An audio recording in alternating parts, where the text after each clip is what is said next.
Hey guys, what's up and welcome to the channel. I'm Shotgun Shogun, and you've seen the leaks, you've seen information about him. Pavel, Pavel, 4-star connection hero. That was what pretty much everybody said, including myself, because, well, I thought he was going to get the Furious treatment. He was going to get, the Fire Ricardo treatment, where, every dude that has come in with the story has been a 4-star connection hero. And it wasn't really that out of the realm of possibility that he would be a 4-star connection hero as well. But during the KR live stream, they teased him because he's going to be the next character. That's what they seem to be doing. They're going to be putting out literally a video of the next character about probably a week, 2 weeks before the next one, because we'll have the Bell banner this week. We'll have another filler banner. Then we'll have Pavel, because we'll have 2 weeks of ML Tywin, and then we'll go right into Pavel. That seems to be the going rate of what we've got going on here. Although we got we'll see anyways, potentially next week. But that aside, 5-star Ranger Grass husbando, and all of the people who have been clamoring for a new husbando that's not an ML5 in Mystics can stop. You can stop. However, Grass has almost all of the husbandos. Let's be real. Charles, Vildred, Violet, Pavel. I think they just have a thing for Grass husbandos.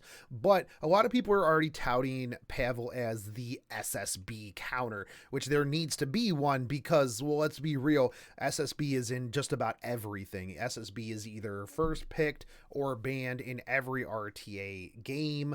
It's just, if you don't pick him, if you don't pick her, somebody's going to pick her. And yeah, she's super strong. So let's take a look at what he brings to the table and see if he is the SSB killer that everybody claims that he is.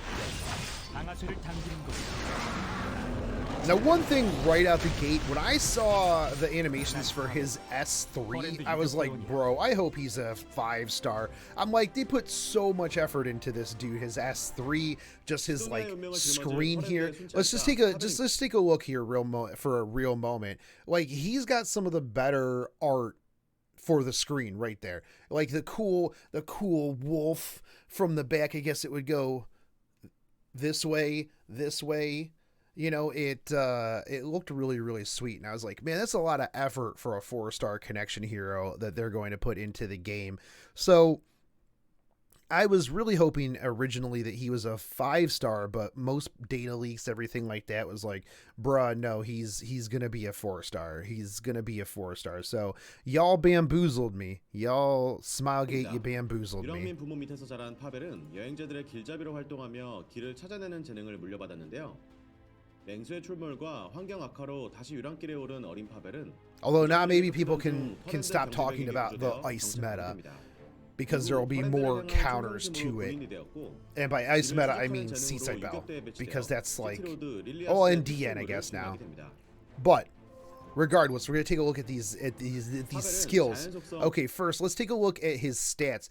1,283 attack, 4,976 health, 124 speed, which is really, really speedy. And they're going to bring this up here in a second, that the attack and the speed are the highest among the Rangers, with Lidica sharing the same speed. Now, he does have the attack imprint, and he does have the attack ego imprint, the self imprint, and that 18% attack is freaking huge, man. Like, that is real big. To be honest, like, I would not even remotely think of using the multiple imprint. It would 100% be the self imprint for sure.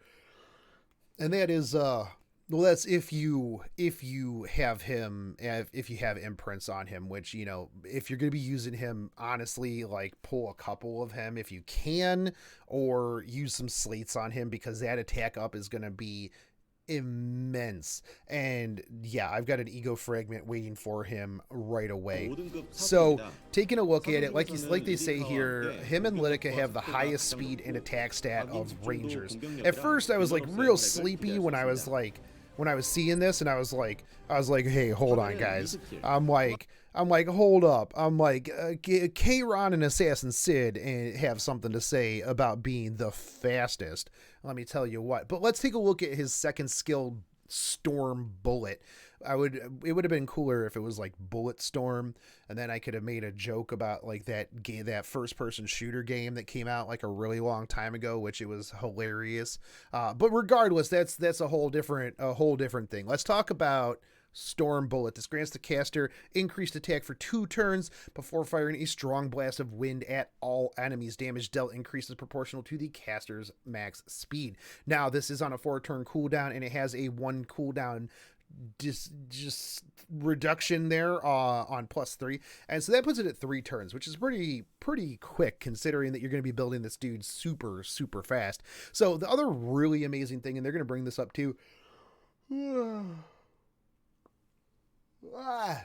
I saved all of my yawns from the patch notes video for this video, apparently. But Soul Burn effect grants an extra turn. Now you're gonna want to run him with like tags. You know what would be really good to run with him? A CDOM running a tags, because he's gonna be critting a bunch, because you're gonna be doing damage with him. So you're gonna have that crit.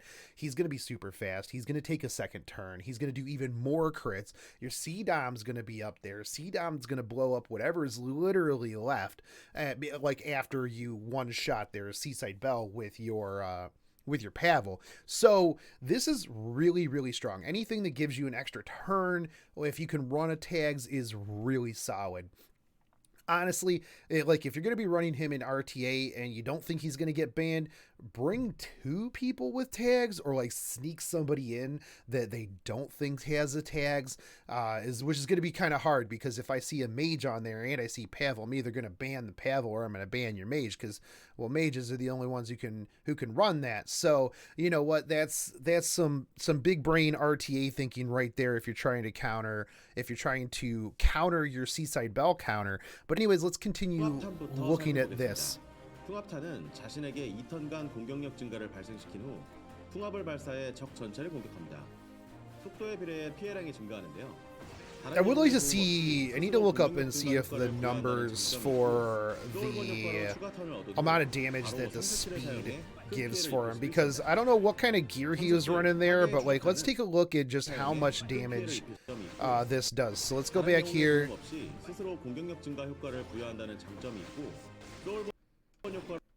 So I don't know what kind of damage that they're running right here, but like that doesn't feel like a lot of damage. Now granted, that yeeting at the front took a ton of damage, but it's tough to judge from like these videos, like, oh, how much damage do they do, because you don't know the gear, you don't know what the other people are running. But I mean, that right there did a bunch of damage to all of them, which I'm actually kind of surprised that Purges didn't counter attack into him, but that's a whole other story. But yeah, like I said, this does allow him to use his skill 3 immediately. And looking at his skill 3, Destructive Pursuit, swiftly cuts and shoots the enemy. When the enemy is not an elite or boss monster, damage sharing effects are ignored. Damage dealt increases proportional to the caster's speed. Arius, forget it. Yeaton, forget it. Seaside Belle, who cares? Who cares? So this is going to be really big for taking out single targets. He's going to be kind of not really an assassin style, but like that single target, like, yeah, sure, I'm going to do a little bit of AoE damage to everybody. Then I'm going to come through and just boom, just kill that person. That ice person right there, deado. That's what's going to happen. And it's on a 5-turn cooldown, 4-turn cooldown at max. So you're going to want to maximize out probably this skill. Honestly, like the second skill is good, but this is going to be the bread and butter. You're going to AoE, you're going to get this, you're going to get your attack increase, then you're going to come through and you're going to follow up with this. And this is going to be, like I said, your bread and butter to killing those Seaside Belles. You're not going to have that extra damage share, the damage, anything like that. So you are good to go on just. The one downside to that, though, is that there's a lot of times where I like the damage sharing, because if you have enough damage to just one-shot a Seaside Belle, that damage is going to spill over to that first person, and it's going to be pretty solid there.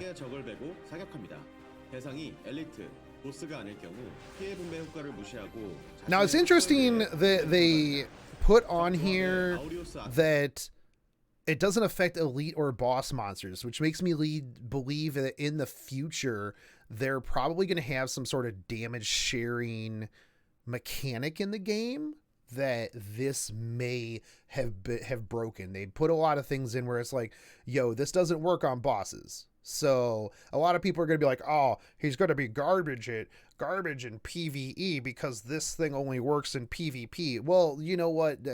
Probably not. He's probably still going to be pretty good because, I mean, AoE, super fast, plus extra turns, more damage. He's going to still be pretty good against certain things.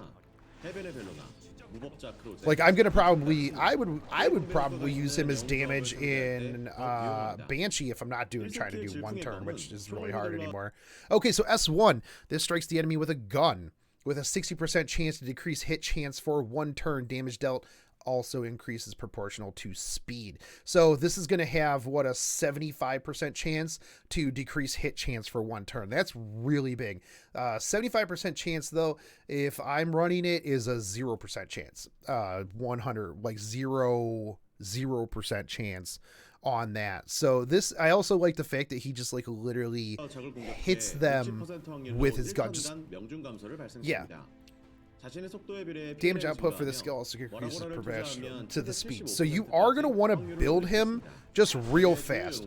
Like, you know what? Hey, I'm done shooting you. I'm just literally going to bash you in the face. Bash you in the face. Pavel's a damage dealer that can defeat key heroes on the enemy team. That's what I was pretty much saying like there at the beginning.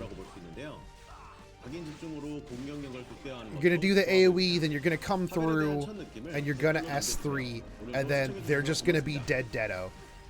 So it would have been nice there if they would have shown like the gear that they were using, like what kind of benchmarks can we look towards. But I do think that you are going to want to run this dude's speed crit. Speed, yeah, 4-piece speed, 2-piece crit, easy.